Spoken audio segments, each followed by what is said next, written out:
Gusto ba si Vanessa? Yes, Mr. President. Maliban sa tama ng bala sa ulo, nagtamo din siya ng mga injuries dahil sa pamamaril. Natamaan ang kanyang internal organs. Pero malakas si Vanessa. In fact, nag-i-improve ang kanyang mga vital signs. At sana tuloy na siyang gumaling.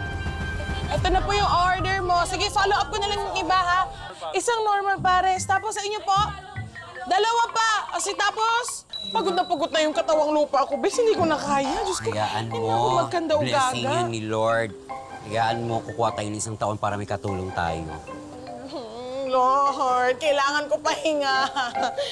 Buisit kasi itong parisan ni Mirasol eh. Tingnan mo, kinuha lahat ng customers natin. Swapang. Eh baka naman kasi kailangan mo ng bagong gimmick. Gimmick? Lahat na nga ng pakulo ginawa ko. Ako nang bahala dyan. Sisiguraduhin kong patutumbahin ko yung parisan ng Mirasol na yun. Mawawala na lang ng parambula lahat ng customer. Akong bahala dyan, bukas.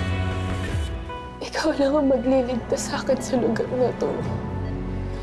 Kailangan mong gumising.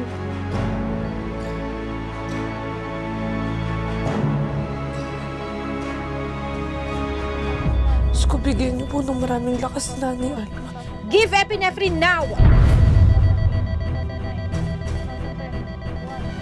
Bigyan niyo po siya ng maraming lakas para lumaban po. Doc, sa ngayon po tumataas yung blood pressure niya, then pati po yung heart rate. Okay, please continue monitoring the vital signs.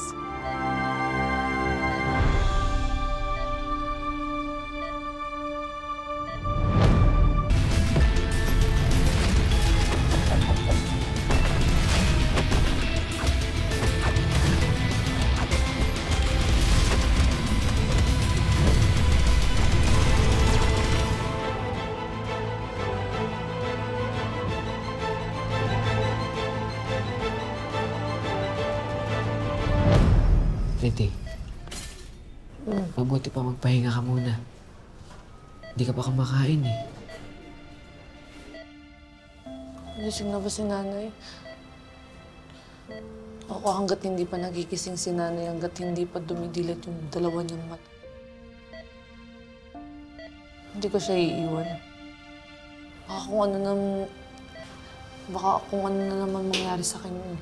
Hindi mo ba narinig yung sinabi ng doktor kanina? Okay na si Nay Alma. Okay na itibok ng puso niya. Tsaka yung blood pressure niya.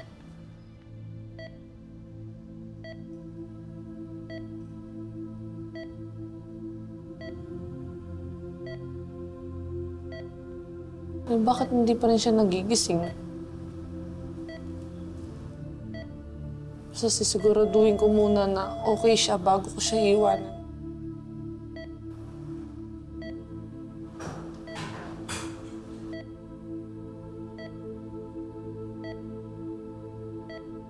Pretty.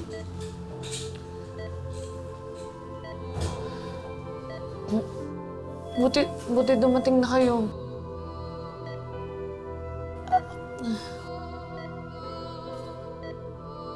Pagdasal na lang natin si Nanay Alma.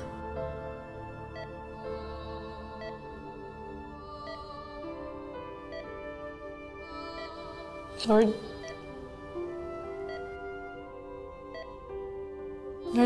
maraming salamat po sa pangalawang buhay na binigay niyo po sa amin. Papahalagaan po namin lahat to. Kaya niyo lang po kami ng lakas ng loob para po harapin lahat ng pagsubok na dinadanas namin ngayon. Alam po namin na lahat ng bagay na nangyayari. Alam po namin na lahat ng bagay na nangyayari sa amin ngayon ay may dahilan. Lord, kayo na po bahala sa amin.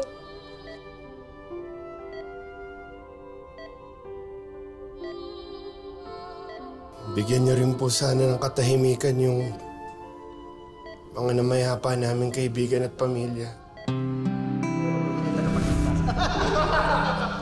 Masarap talaga yan. Pinag-damit yun, nasa room na. Sumura ko na gusto magpa-deliver ng pares. Makontakit ko na lang kayo. Pamilya tayo. Tayo rin na magtutulungan, hindi ba? All for you! All for all. Kasama ka? Kasama ka? Oh, ayan, all for one. All for one. Naway, gabayan niyo po sila sa kanilang paglalakbay. At maging masaya po sila. Kahit nasa kabilang buhay.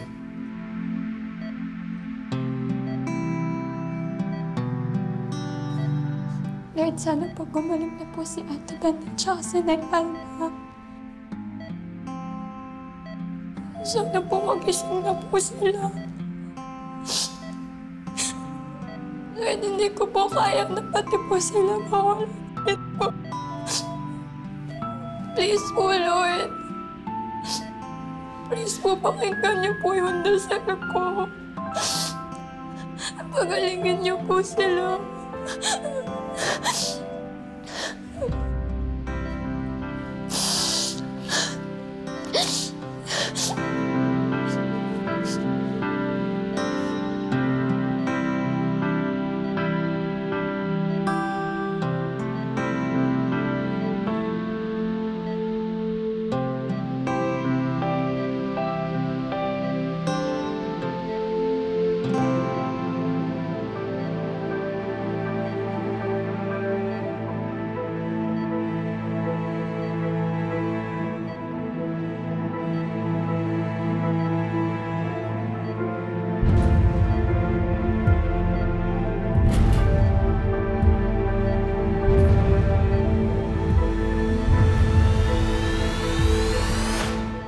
Dok, bakit hanggang ngayon di pa gumagaling ang anak ko?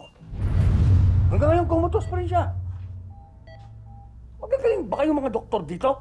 Ha? Ginagawa po naman namin lahat ang aming makakaya, Mr. President. Masyado lang talagang malubhang sugat ng anak ninyo. Gusto ko lang makitang ligtas siya. Magising siya. Naglalakad at nagsasalita. Yun din po ang gusto namin mangyari, Mr. President. Ang makarecover ang anak ninyo. Pero hindi niyo nagagawa. Puro ka recover.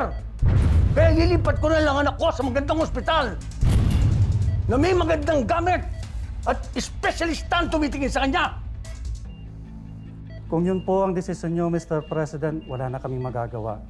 Kayo po ang tatay ng pasyente at kayo po ang may karapatan magdesisyon para sa kapakanan ng anak niyo. Gawin mo na, ngayon na, para malapatan ang tamang medical attention ng anak ko. Opo, Mr. President, saan niyo po balak ilipat ang pasyente at para ma-coordinate ko na po ang pag-transfer? Sa maganda at pinakamahal na ospital. At wala akong pakialam sa pera. Kailangan gumaling lang ang anak ko. Darating ng attorney ko at kayo nang mag-usap para umalis na ang anak ko dito. Oh, ano pa hinihintay mo? Painitin dyan eh.